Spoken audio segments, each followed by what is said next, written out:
2014 കേന്ദ്രത്തിൽ അധികാരത്തിലെത്തിയ BJP ഇനിയും 2 പതിറ്റാണ്ട് കൂടി രാജ്യം ഭരിക്കാമെന്ന പ്രമുഖ വോട്ടെടുപ്പ് വിദഗ്ധനും ആക്സിസ് മൈ ഇന്ത്യ സ്ഥാപകനുമായ പ്രദീപ് ഗുപ്ത. ഒരു കാലത്ത് കോൺഗ്രസ് രാജ്യത്ത് അനുഭവിച്ച ദീർഘകാല രാഷ്ട്രീയ ആധിപത്യത്തിന് സമാനമായ മറ്റൊരു രാഷ്ട്രീയ ചക്രത്തിലേക്കാണ് ഇന്ത്യ കടക്കുന്നതെന്നാണ് പ്രദീപ് ഗുപ്തയുടെ വിലയിരുത്തൽ. 1977 വരെ കോൺഗ്രസ് തുടർച്ചയായി ഭരിച്ചിരുന്നുവെന്നും ഓരോ രാഷ്ട്രീയ തലമുറയ്ക്കും ഏകദേശം 20 വർഷം ആയുസ്സുണ്ടെന്ന വിലയിരുത്തൽ ഇന്നും പ്രസക്തമാണെന്നും അദ്ദേഹം എടുത്തു പറഞ്ഞു. ഭരണത്തിൽ വലിയ വീഴ്ചകൾ സംഭവിക്കാത്ത പക്ഷം BJP തുടർച്ചയായി വിജയിക്കാനിടയുണ്ടെന്നും അതേസമയം പ്രതിപക്ഷം തുടർച്ചയായി തിരിച്ചടികൾ നേരിടാമെന്നും അദ്ദേഹം ചൂണ്ടിക്കാട്ടുന്നുണ്ട്. വലിയ ജനവിധിയോടെ അധികാരത്തിലെത്തിയതിനാൽ BJPയോട് ജനങ്ങളുടെ പ്രതീക്ഷയും വർദ്ധിച്ചിട്ടുണ്ടെന്നാണ് അദ്ദേഹം പറയുന്നത്.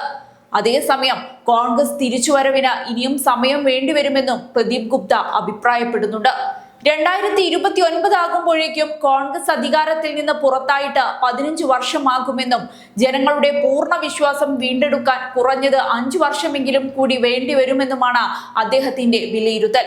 വളരെ ഉയരങ്ങളിലെത്തുന്ന രാഷ്ട്രീയ ശക്തികൾക്ക് പിന്നീട് തിരിച്ചടികൾ നേരിടേണ്ട സാഹചര്യം ഉണ്ടാകാമെന്നും BJPയും ഇപ്പോൾ വലിയ പ്രതീക്ഷകളുടെ ഘട്ടത്തിലാണെന്നും അദ്ദേഹം കൂട്ടിച്ചേർത്തു.